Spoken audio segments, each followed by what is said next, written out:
Hello everyone, सभी को नमस्कार। तो यार इस सेशन में हम करेंगे एमटीएस का जो लेटेस्ट पेपर हुआ उसकी शायद 2 या 3 दिन पहले आंसर की आई है। तो एक शिफ्ट के हम पेपर को मतलब एक शिफ्ट के सभी क्वेश्चंस एंड 20 क्वेश्चंस को हम कर रहे होंगे। क्वेश्चंस एक बार मैंने गो थ्रू कर लिए हैं। तो यहाँ पर जो है मुझे 4 से 5 क्वेश्चंस अच्छे लगे, जो जिसमें से कुछ थोड़े टाइम टेकिंग है ना, और कुछ जो है जिसकी लैंग्वेज आपको अटका सकती है। तो उस टाइप के सवाल है। डेफिनेटली आप जितने सेट्स लगा सकते हैं लगाइए जरूर, है ना। और इस सेशन में जो है हम टू द पॉइंट बात करें कि एग्जाम में क्या चीज एक्चुअली होती है और एग्जामिनर आपका क्या टेस्ट लेता है, क्या चीज वो देखता है। तो यही चीज आपको जो है जब आप एनालिसिस करते हो ना प्रीवियस ईयर का या किसी भी पेपर का, तो उसमें ये चीज देखा करो। केवल ये नहीं हमने नंबर देख लिया और काम खत्म, आगे बढ़ गए। ठीक, तो मैं मान के चलूंगा आपने सिलेबस पढ़ा हुआ है।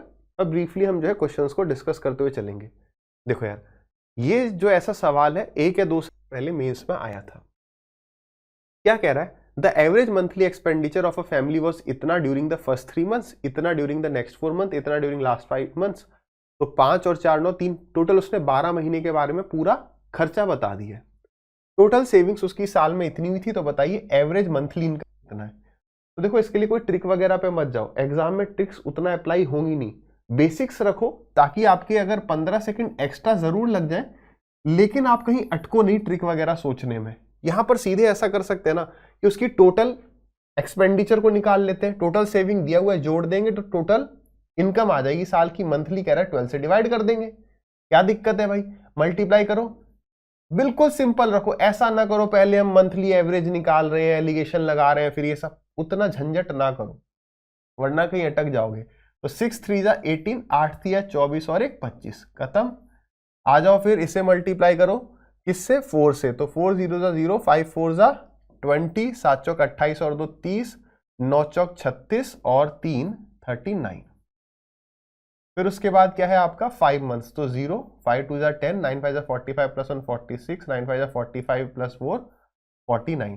तो ये आ गया टोटल आपका खर्चा। इसमें ये और जोड़ देते हैं तो 65,300। सबको जोड़ दो, 12 से डिवाइड कर देंगे। तो ये आ गया 0 0, 6 और 3 9, 9 और 8 17, कैरी गया 1। तो 9 और 1 10, 10 9 19, 19 और 10 29, कैरी गया 2।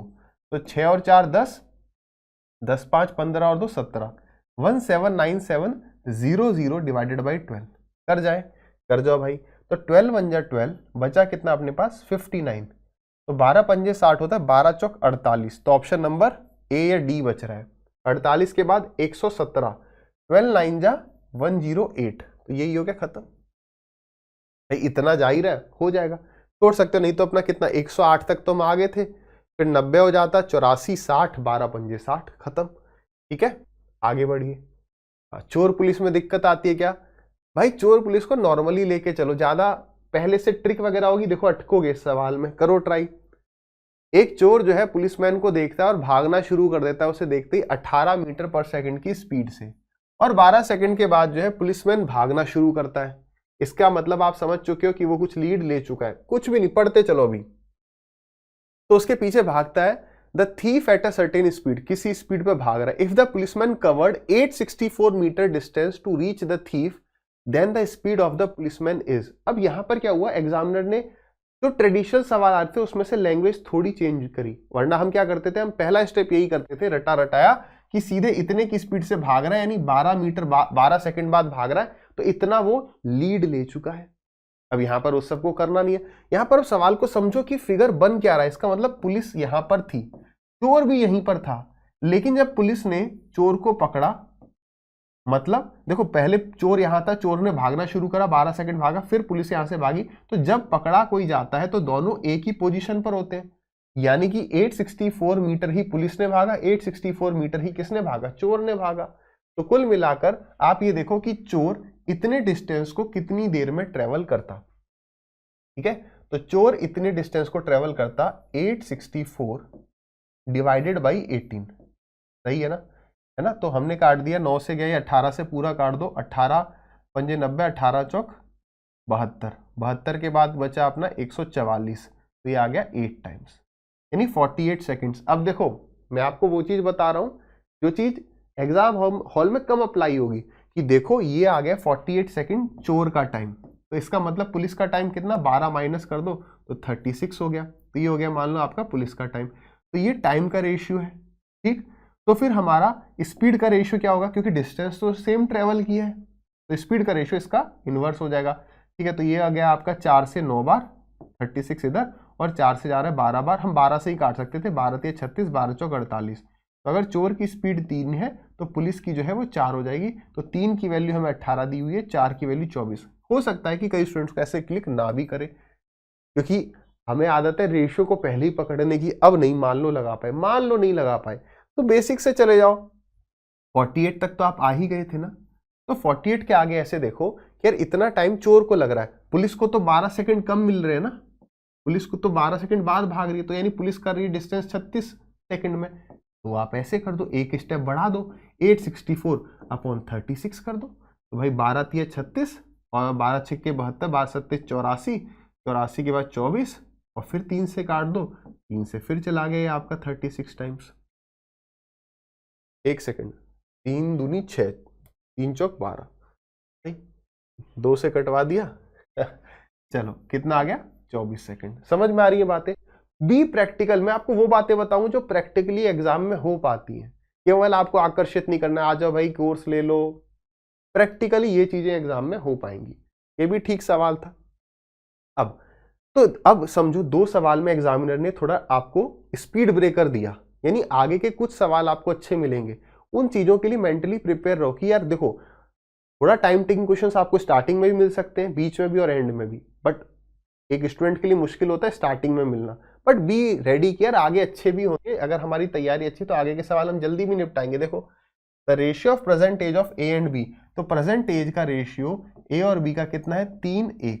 5 साल पहले तो -5, ये रेशियो 5 और 1 था। क्या करते हो, डिफरेंस को सेम करते हो। डिफरेंस कितना है, 4, तो 4 तिया 12, 4 एकम 4, डिफरेंस कितना है 2, तो 5 2 जा 10 और ये 2, तो यहां पर डिफरेंस कितना है 4, तो यानी कि 2, यानी 2 रेशियो की वैल्यू कितनी है, डिफरेंस सब समझ में आ रहा है। 2 रेशियो की वैल्यू है 5 ईयर्स। क्या पूछ रहा है, पूछ रहा है the age of A after 8 years will be, तो ए की एज बताओ 8 साल के बाद। ऐसे में गलती क्या होती है कि बच्चा सीधे प्रेजेंट एज के पीछे भागता है कि 12 पंजे, ये 12 रेशियो की वैल्यू कितनी, 12 पंजे मत करना, 2 रेशियो की वैल्यू 5 है, तो एक की वैल्यू आ गई 5/2, या ये कह लो 5/2 इंटू में 12, तो 6 गुना कर देना। तो कई बच्चे 30 टिक कर सकते हैं, हो सकता है एग्जामिनर ने 30 ऑप्शन दिया हो, दे रखा है ना। हम प्रेजेंटेज निकालने लग जाते हैं, ए देखते कि यार ए की प्रेजेंटेज ना, ए की एज 8 साल के बाद। ऑप्शंस भी समझ पा रहे हो कैसे दे रहा है, आसान था, कोई दिक्कत नहीं है। 2 ट्रेनों की लंबाई दे दी है, एक दूसरे की तरफ है, तो यानी कि स्पीड प्लस हो जाएगी। स्पीड 62 और 46 दे रखी है, ठीक है। तो कितने टाइम में वो एक दूसरे को क्रॉस कर जाएंगी, यही पूछ रहा है। तो दोनों के डिस्टेंस को जोड़ दो, डिस्टेंस को जोड़ने पे 300 आ रहा है, ये मीटर है तो नीचे स्पीड मीटर में होनी चाहिए। दोनों को इंडिविजुअली डिवाइड मत करो, दोनों को इंडिविजुअली 5/18 से मल्टीप्लाई मत करो, इंपॉर्टेंट पॉइंट। 36 को 5/18 से मल्टीप्लाई करते हो, ये 18 से कट जाता है, लेकिन यहाँ 62 नहीं कट रहा है, यहाँ 46 नहीं कट रहा है, यानी अब वो ऐसे देता है कि जनरली इंडिविजुअली तो नहीं कटेगा, जोड़ने से कट जाएगा। तो जोड़ने पर कितना हो रहा है भाई, 6 और 2 8, 6 4 10, इंटू में 5 डिवाइडेड बाई 18 को मैं ले गया ऊपर, 18 से गया ये आपका 6 बार, और 6 पंजे 30, 30 से गया ये 10 बार, 30 यानी 10 सेकंड में वो ट्रेन एक दूसरे को क्रॉस कर जाएंगी। आगे आ जाइए, कह रहा है एक इक्विलेटरल ट्राइंगल है, उसका आपको एरिया दे रखा है, साइड पूछ रहा है, यानी थोड़ी कैलकुलेशन करवा रहा होगा। ये √3/4 ए स्क्वायर की वैल्यू है, कोई बात नहीं है भाई, √3/4 A square is equal to √5043 divided by 4, तो 4 से 4 चला जाएगा, यानी 3 से इसको काटो आप, है ना, ये भी रूट में, ये भी रूट से 3 से काटो, तो ए स्क्वायर की वैल्यू कितनी आ जाएगी वो हमें पता चल जाएगा। तो 3 से कितनी बार जा रहा है, 3 1 जा 3 20, 3 6 जा 18 24, तो ये हो गया आपका 3 8 जा 24 और 3 1 जा 3। तो भाई ये किसका स्क्वायर है, मान लो मुझे नहीं पता है, मैंने बता रखा है लास्ट नंबर ये बताता है कि ये किस किस का हो सकता है, यानी कि लास्ट के 2 ऐसे पेयर बना देते हैं ना, तो यानी या तो ये 1 या फिर 9, क्या 16, अब 16 एग्जैक्टली ही 4 का स्क्वायर है। अदरवाइज क्या होता है, जैसे मान लो लेट अस सपोज यहाँ होता 1784 मान लो, तो 17 मतलब कि ये 4 और 5 के परफेक्ट स्क्वायर के बीच में, तो छोटा वाला नंबर पकड़ लेते, क्योंकि 5 होता तो वो 2500 से बड़ा होता। यहाँ तो एग्जैक्टली यानी 41 या 49। ऑप्शन देखो 49 तो है ही नहीं, यानी पक्का √41 is the right answer. Clear है ना भाई? अच्छा, चिंटू ने पूछा क्या कि सर अभी अगर एक ऑप्शन 49 भी होता, तो भाई मैंने आपको पहले ही बताया कि 41 और 49 अगर ऐसा होता तो उस केस में हम क्या करते, हम 45 का स्क्वायर निकालते हैं, हमेशा नंबर एंडिंग विद 5। अगर इससे बड़ा है तो 49 है, इससे छोटा है तो 41 है। तरीके और भी होते हैं बट हमने एक पकड़ रखा है। ठीक, तो ये देखो आप, 45 का स्क्वायर कितना होता है, 4 का स्क्वायर 16 और नंबर एंडिंग विद 5, तो 5 6 30, नहीं 5 5 25, तो ये हो गया आपका 25, यानी 1625 45 का स्क्वायर हो रहा होगा। ठीक है, नहीं, I am sorry, any number ending with 5 का जो परफेक्ट स्क्वायर होता है, तो 5 का स्क्वायर तो 25, 4 का अगला नंबर 5, तो 4 5 20, 2025। तो ये देखो, ये 2025 से क्या है, छोटा है, यानी कि ये।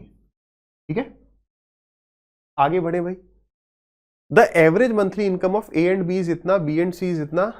ये जो सवाल है, आप मान लो 10 साल से ये सवाल आ रहा है मेरे हिसाब से। अब आपने इसका जो इसको सॉल्व करते जाओगे तो फाइनली जो रिजल्ट बनता है वो क्या बनता है कि वो आपसे जिसकी इनकम पूछे, किसकी पूछ रहा है, find the monthly income of क्या भाई, हिंदी में देख लें, टाइपिंग छूट गई है शायद, सी। जिसकी वो आपसे मंथली इनकम पूछ रहा है, तो आप देखोगे कि दो जगह सी होगा, तो सी कहां पर है उसको तो जोड़ो, और सी कहां पर नहीं है उसको सब्ट्रैक्ट कर दो। ऐसे पूछता ए की इनकम बताओ, तो दो जगह पर ये होगा ए बी बी सी सी ए वाला टाइप, ए बी की एवरेज देगा, बी सी की देगा, सी ए की देगा। तो दो जगह आपको ए दिखेगा, उन दोनों को जोड़ दो, और एक जगह ए नहीं दिखेगा उसको हटा दो। पूरा डिराइव किया हुआ है। ठीक है, यानी यहां पर वो सी की पूछ रहा है, तो सी यहां पर है ए सी, यानी ये, और बी सी, यानी इन दोनों को और इसको हटा दो। ठीक है, इन दोनों को जोड़े भाई, कितना आ रहा है 0, अरे आजा भाई 0, फिर 0 और 5 5, और 5 और 2 7, और 6 और 4 10, माइनस कर देना इसमें से 3 5 9 0, यानी ये आ गया आपका 0, ये हो गया 15 यानी कि 6, 6 यानी कि 1, और 10 यानी कि 7। 7160 is correct, option number D is correct. समझ में आ रहा है? तो जो बहुत सालों से आ रहे हैं उसमें आपको टाइम नहीं लगना चाहिए।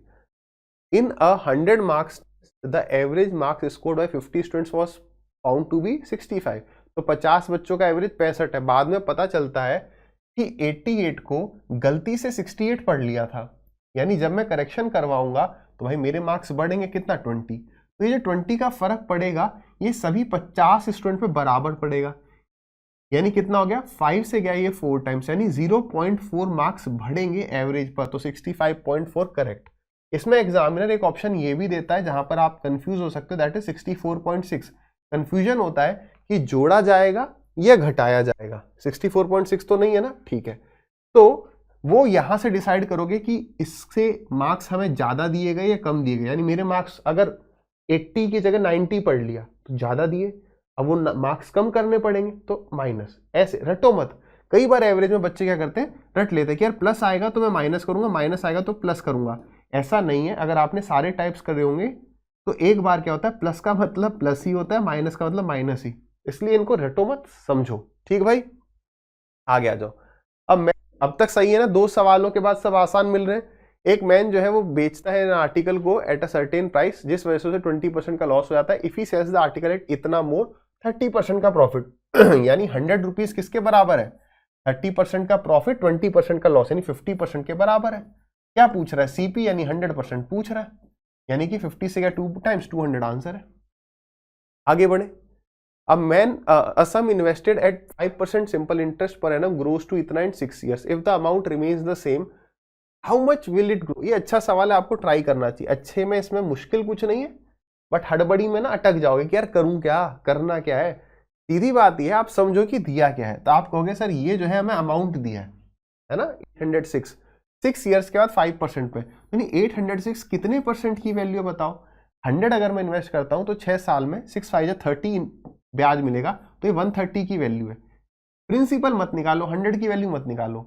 वो ये कह रहा है कि बताइए how much will it grow at इतना परसेंट इंटरेस्ट रेट 5 सालों में। अब वो ग्रो होके कितना बन जाएगा, फिर से अमाउंट पूछ रहा है, तो 12 पंजे 60% का ब्याज मिलेगा। तो 160 की वैल्यू पूछ रहा है, 0 से 0 गया, 13 का इससे कुछ जाना नहीं है, नहीं 13 से कट रहा होगा। तो 13 छिक्के 78 बचा 26, 13 दूनी 26, तो 16 दूनी 32 और 16 पंजे 80, 16 छिक्के 96, 96, 97, 90, 99, 992 is correct. Done. Find the simple interest on 3500 रुपए as a sum borrowed at, as a sum, at a sum होना चाहिए शायद, है ना। चलो इंग्लिश आप देखना। At a sum in borrowed at 7% per year rate of interest 6 साल। ठीक है, सिंपल इंटरेस्ट बताना, सीधा सवाल है। 7×42 तो 3500 रुपए पर 42% निकाल दो, वही SI is equal to PRT upon 100। 2 zero से तो 2 जीरो चले गए, है ना, जीरो आना ही वाला है। ठीक है, कर दो। 35 का डबल हो गया 70 और 4 से मल्टीप्लाई करोगे तो आ जाएगा 140। सही है क्या? 1470। ठीक, तो देखा स्टार्टिंग के स्पीड ब्रेकर के बाद आराम से चल रहा है। रेगुलर हेक्सागन का एरिया दिया गया है, उसकी लंबाई पूछ रहा है, यानी कुछ नहीं है, फॉर्मूला रटो मत। रेगुलर हेक्सागन का जो एरिया होता है, समषष्टभुज का जो एरिया होता है, उसको कैसे याद रखोगे यार? नहीं, फिगर थोड़ा सा ये, इसमें ना 6 इक्विलेटरल ट्राइंगल होते हैं, 6 समबाहु त्रिभुज होते हैं। ढंग से नहीं बनाया मैं, चलो ढंग से बना दूं ना, चिंटू कहेगा सर आप ढंग से नहीं बनाते हैं। भाई तुम सब जानते हो, इसलिए ऐसे कर रहा हूं। ये अब सही है। ये तो 6 इक्विलेटरल ट्राइंगल होते हैं जिनकी साइड्स ए होती हैं, सब ए के बराबर है। तो फॉर्मूला मत रटो, ऐसे करो कि 6 इंटू में एक इक्विलेटरल ट्राइंगल का एरिया होता है √3/4 a²। इसकी वैल्यू अपन को दी हुई है 2048 √3। साइड पूछ रहा है, ए की वैल्यू चाहिए, √3 से √3 चला गया। अब आप एक बात को समझ रहे हो, यहां सब ऑप्शन में रूट है, इसका मतलब ये है कि यहां पर एग्जैक्ट एक परफेक्ट स्क्वायर तो बनने नहीं वाला। ठीक है, तो 2 से गया ये 3 बार और 2 से गया ये 2 बार। क्या ये 3 से कट रहा है? तुरंत चेक करोगे कि यार 8 और 2 10, 4 14 नहीं कट रहा है, यानी a² की जो वैल्यू आ जाएगी दैट विल बी 2048 इंटू में 2 डिवाइडेड बाई 3। ये a² की वैल्यू है। ठीक है, इसमें ये गलती मत करने लगना, गलती करने के लिए उसने ऑप्शन ही नहीं दिया कि हम देखें नीचे √3 है वही हमारा आंसर है ना। अब देखो ये क्या है, ये मेरे को दिख रहा है 1024 इंटू में 2, हाँ या ना। 1024 याद रखना हमेशा 2 की पावर 10 होता है, तो ये कितना हो गया 2 की पावर 12, तो ऊपर हो गया 2 की पावर 12, 2 की पावर 10, तो ये 1 पावर है 1 पावर है डिवाइडेड बाई 3। तो जब मैं रूट करूंगा तो पावर हाफ हो जाएगी, तो 2 की पावर 6, तो 2 जा 4 2 जा 8, 8 8 जा 64, तो यानी ये हो जाएगा आपका 64 डिवाइडेड बाई √3। ये मैंने क्या किया, इसका रूट ले लिया। क्या ये ऑप्शन में बिल्कुल नहीं है, ऊपर नीचे क्या करो, रिप्लाइज कर दो, ऊपर नीचे √3 से मल्टीप्लाई कर दो, यानी 64/3 √3, ये तो मिल ही जाएगा। तो ये सवाल क्या था, सवाल आएगा इजी कैटेगरी में, फंसाने की कोशिश करी गई है यहां पर। इन बातों को समझो, मुश्किल सवाल नहीं है, नहीं हुआ तो मतलब वो चाहता है हम दिमाग लगाएं। ऐसा ही बीच में एक और सवाल आया था ना, इस सवाल में कुछ नहीं था, कैलकुलेशन में अटका रहा है। चलिए अब सवाल क्या, राइस वर्थ इतने रुपीज एंड इतने rupees are mixed with third variety in the ratio. ठीक है, if the mixture worth is इतना, the price of third variety of rice per kg will be. अब यार ये समझो, अब आप एक चीज देखना, आपने यूट्यूब पे सॉल्यूशंस देखे होंगे बहुत सारे, कई जगह बढ़िया समझाया जाता है, कई जगह कुछ ऐसी ट्रिक्स होती है जो आपको लगता है यार मतलब ये क्लिक कैसे करा यार, मजा आ गया। लेकिन यार अगर आपने 1-2 पेपर्स दिए हैं, कई सारे मॉक टेस्ट लगाए, तो आपको पता होगा कि टाइम के प्रेशर में वो कुछ एक्स्ट्राऑर्डिनरी चीजें क्लिक नहीं करती हैं, हाँ या ना, होता है ना। तो भाई वही समझो कि वो चीजें बस सवाल को देखकर 4-5 मिनट 10 मिनट लगा के कुछ एक्स्ट्राऑर्डिनरी ट्रिक बना दी, जिसे देख के बच्चे हो जाए इंप्रेस। मगर एग्जाम में अगर आप देखोगे वही चीजें लग पाती हैं जो आपने पढ़ी हुई है, जो आपने पढ़ा है क्या वही सेम चल रहा है या कुछ एक्स्ट्राऑर्डिनरी सोचा जा रहा है, एग्जाम हॉल में इतना नहीं हो पाता है। ठीक है, तो हम वही चीजें बात कर रहे हैं जो हो सकती है। हाँ यार ये तो सीधे सीधे है, हर सवाल आप ये समझो ट्रिक के साथ 10 सेकंड में कर लोगे, तो पेपर तो इस हिसाब से 20 सवाल है या 25 सवाल है, 200 सेकंड में हो जाना चाहिए, 3 से 4 मिनट में। नहीं होता, ये सब चीजें सिर्फ इंप्रेस करने के लिए होती हैं। वो चीजें की जा सकती हैं जो प्रैक्टिकल हो, जो आपने पढ़ी हुई है, कोई हर सवाल में ट्रिक नहीं। ठीक है, तो ये बिल्कुल यार सीधे सीधे पता है आपको कि बेसिक एलिगेशन लगा दो कि 43 67 x रुपीस की चीज को 215 में मिलाया गया है और एवरेज प्राइस हमारा 96 हो गया, दिस इंटू दिस कितना 86, दिस इंटू दिस यानी 67, और प्लस कर देंगे हम उसमें कितना 5x, डिवाइड कर देंगे किससे 5 6 7 8, तो कितना आ जाएगा आपके पास 96। तो ये यहाँ जाके मल्टीप्लाई करा दो, 8 6 48, 9 8 72, 72 + 5 77। ठीक है, ये कितना आ रहा है 6 6 12 और 1 13, कैरी का 1 3, और ये हो गया 9 और 6 15। तो 8 में से 3 गया 5, 7 5 2 7 1 6, 625 को 5 से डिवाइड करना भाई, कितना आ जाएगा 5 1 = 5, 5 2 = 10 और 5 5 = 25। कहाँ गड़बड़ कर दी भाई, एक सेकंड, 686, ठीक है 67,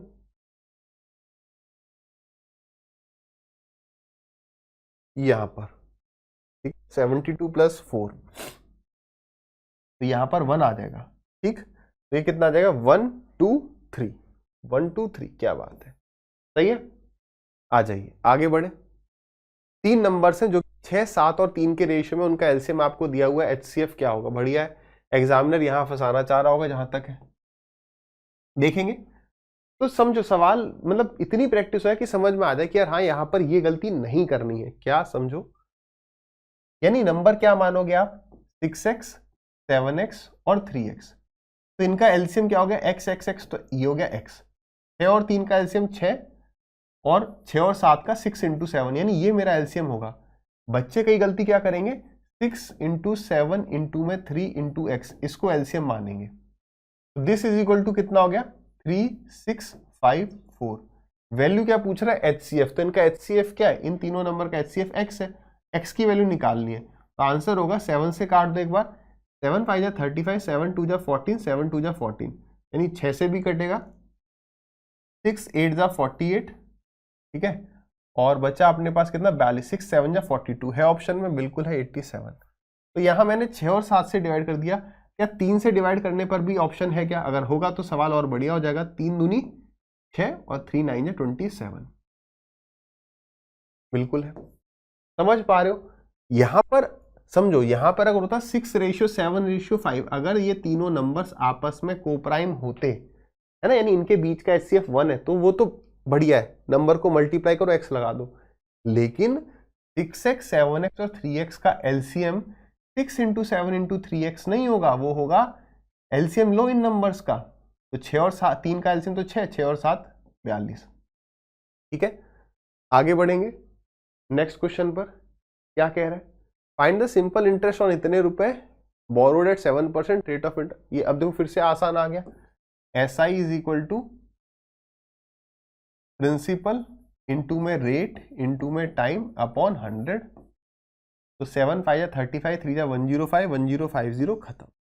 नेक्स्ट, 20 आइडेंटिकल सॉलिड हेमिस्फीयर्स है जिनका रेडियस 3 सेंटीमीटर, उसको मेल्ट कर दिया तो एक बिगर सॉलिड हेमिस्फीयर बन गया, उसका रेडियस बताना है, और 20% जो है सॉलिड वो वेस्ट हो गया। यानी कि सबसे पहले 20 हेमिस्फीयर है, इनको पिघलाया गया है।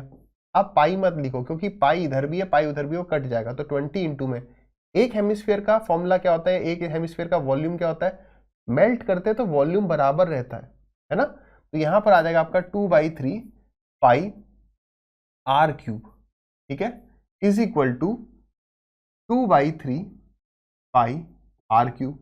तो ये मैंने क्या किया कि भाई इसको पिघलाया और सीधे हमारा बड़ा वो बन गया हेमिस्फीयर। लेकिन क्या यहाँ पर वो वेस्टेज वाली बात हमने कंसीडर करी, नहीं, 20% वेस्ट हो गया। यानी ये जो था, अगर ये 100 था तो 20 वेस्ट हो गया, यानी 80 ही काम है, इनटू में इसका 80% यानी 8/10। अब बिल्कुल सही है। और अब आप जो है आर की वैल्यू निकाल दो, तो 2/3 पाई से ये 2/3 पाई कट जाएगा। अब अगर हम वैल्यूज को देखें तो यार इसका मतलब ये है, ये दो ऑप्शन देख के ये समझ में आ रहा है कि r³ ऐसा भी हो सकता है कि पूरा ये किसी का परफेक्ट क्यूब ना हो। ठीक है, अब r³ बराबर ये 0 से गए 0, अगर आप देखो इसका क्यूब रूट हो जाएगा 3, 8 का क्यूब रूट हो जाएगा 2, तो अभी भी ये 2 बच गया, यानी इनटू में क्यूब रूट ऑफ 2, ये बराबर आ जाएगा r के, खत्म। अगर यहां पर हम थोड़ी बहुत मतलब कंसेप्ट में गलती होगी तो हम यहाँ पे पता चला कुछ का कुछ आंसर टिक कर दे, 3 दूनी 6 दूनी 12 भी टिक कर से है नहीं ऑप्शन में, है ना, ये टिक कर, एक ऑप्शन देना चाहिए था 6√2, नहीं दिया, कोई नहीं, तो यहां तो सीधे 6 क्यूब रूट ऑफ 2, यानी option number C is correct.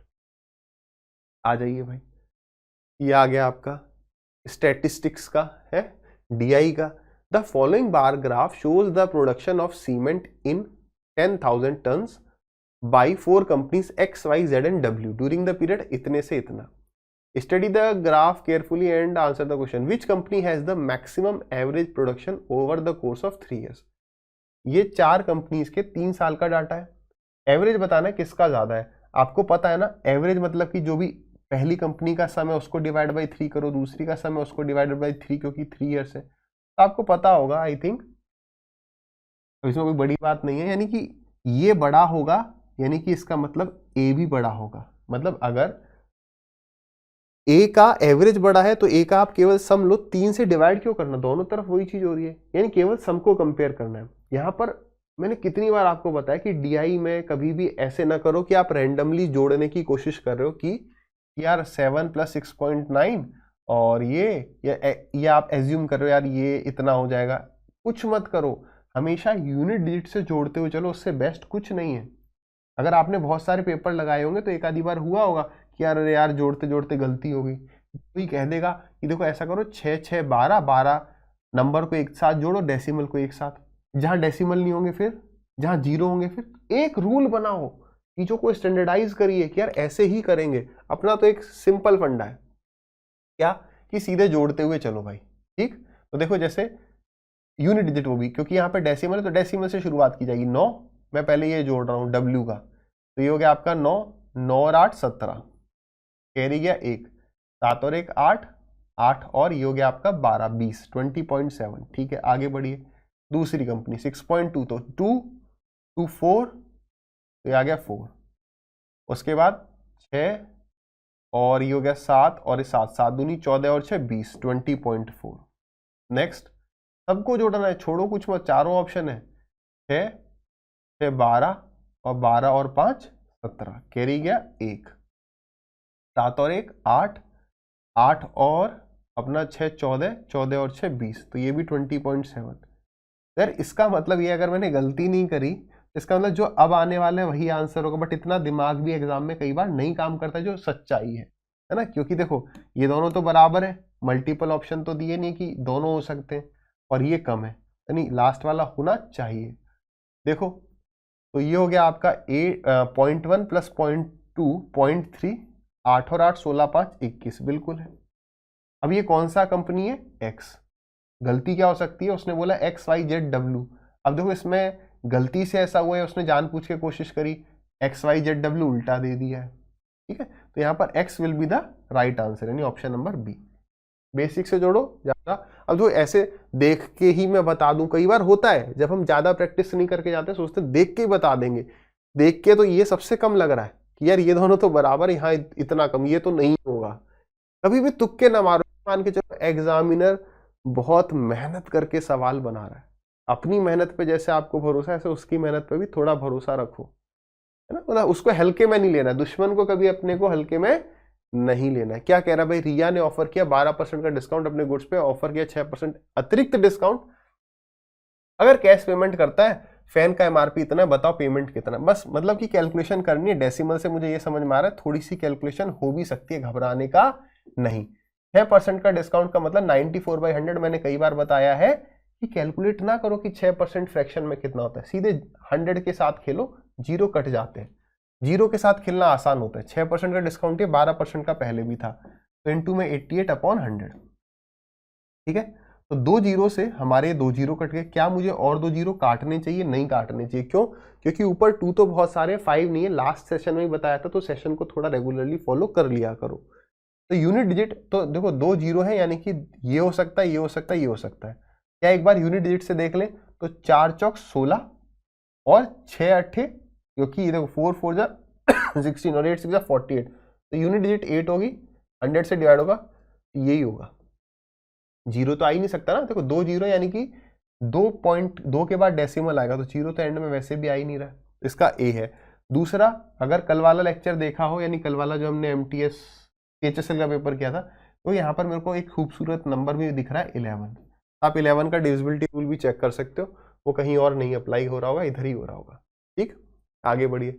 एक कॉलेज में 20% of the number of boys are equal to 3/4. सोचो मत, यानी 20% ऑफ बॉयज यानी 1/5 boys is equal to 3/4 girls, ठीक है, बॉयज और गर्ल्स का रेशियो बताना है। तो 4 आ जाएगा यहाँ पर और 5 या 15 आ जाएगा यहाँ पर। देखो ऐसे केस में कई बार जैसे 15/4 भी होगा, 4/15 भी होगा, ऐसे भी दे देता है, और यहाँ पर चतुराई कर जाता है कि गर्ल्स रेशियो बॉयज, आंसर होगा बॉयज रेशियो गर्ल्स, तो 15/4। अच्छी बात है, यहाँ 4/15 नहीं है। क्लियर है?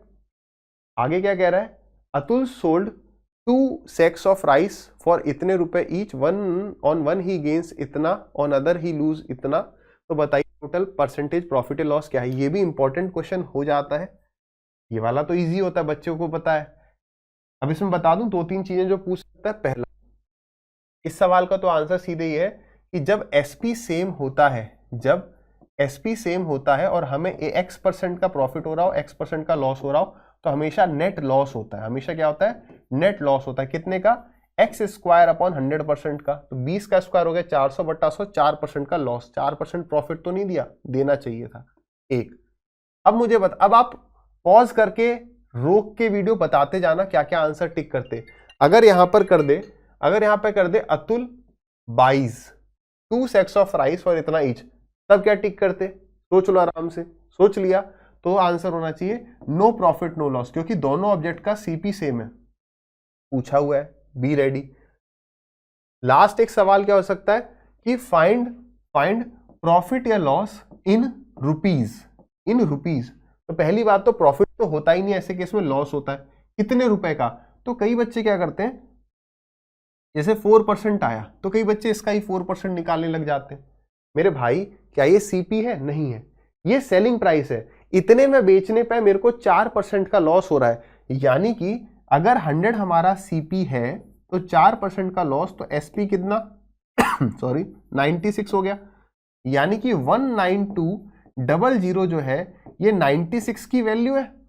और मुझे वैल्यू बतानी कितने की है, मुझे वैल्यू बतानी है लॉस की, यानी कि 4 रेशियो की वैल्यू बतानी है। सही है, ये भी गलत है। इसमें क्या छूट गया, इसमें क्या छूट गया, ये मेरा नेट लॉस है, नेट, यानी जितने का खरीदा था ना कुल मिलाकर, और उसको फिर जितने का बेचा उस पर टोटल मिलाकर। तो क्या मैंने टोटल ऑब्जेक्ट, ये क्या मैंने दोनों ऑब्जेक्ट इतने की बेची ना, इतना ईच है, तो 2 से यहां पर मल्टीप्लाई होगा। और आप देखोगे यहां पर 96 से 2 बार कट रहा है, तो 4 दूनी 8, 8 दूनी 16, 1600 रुपए आ जाएगा, है ना। हाँ, यहां पर आप ऐसे भी, कई बच्चे फिर ऐसे करने लगेंगे, पीपी निकाल रहे हैं, एक पे लॉस निकाल रहे हैं, डबल कर रहे हैं, आंसर आपका 1600 ही आएगा। ये इंपॉर्टेंट है। तो मैंने 3 सवाल बताए यहां पर आपको। 20th आ गया, लास्ट सवाल आ गया। चलिए क्या कह रहा है, study the given table, answer the question that follows, the given table shows the number of new employees added to different categories. हमेशा जो है नए सवाल में इसको अच्छे से पढ़ा करो, DIK में यही सारी इंफॉर्मेशन देता है, बहुत हड़बड़ी में नहीं, ठीक है। 4 साल में एम्प्लॉयज में 20 category who left every year, ठीक है। तो यहाँ पर उसने हमें 3 कैटेगरी दी है, जिसमें नए कितने एम्प्लॉय आए, कितने छोड़ के गए, नंबर दिया हुआ है। पूछ क्या रहा है, during the period between 2001 and 2004, तो 2001 और 2004 के बीच में the total number of technician who left the company is what percentage of total. ये तो ये इसका कितना परसेंट है। और यहां पर क्या पूछ रहा है, यहां पर क्या दिया है, जब भी ओके राउंड ऑफ करो, अप्रोक्सीमेट करो, यानी पूरा नहीं कटेगा, हमें वहां पर क्या करना है, समय वेस्ट नहीं करना है कि लगभग लगभग निकालने में समय वेस्ट, सीधे डिवाइड करेंगे, ठीक है। जोड़ लो भाई सबको। यहां पर भी सेम चीज है, अपन ने एक रूल बनाया, then we will follow it religiously. क्या, ऐसे नहीं मैं करूंगा कभी, अच्छा 200 और 100 300 हो गए, ये 400, हम समय बर्बाद करने का बिल्कुल रिस्क नहीं ले सकते। हम वही करेंगे, अपना यूनिट डिजिट से जाएंगे जोड़ते हुए। ये हो गया 0, 6 और 5 11 और 8 19, कैरी गया 1 2 3 4 और 5, 590 हो गया। डिवाइड बाई क्या हो जाएगा, ये सबका सम 0, 6 4 10 5 15 और 8 23, कैरी गया 2, 3 2 5, 5 और ये हो गया 10, 4 4 8 2 कैरी था 10, 10 5 15 इनटू में 100, ठीक है। तो 0 से गया 0, बिना टाइम वेस्ट के सोचो मत अरे ये शायद 50 है ना, बिल्कुल रिस्क नहीं लेंगे। 5900 और 153 डिवाइड कर जाओ भाई।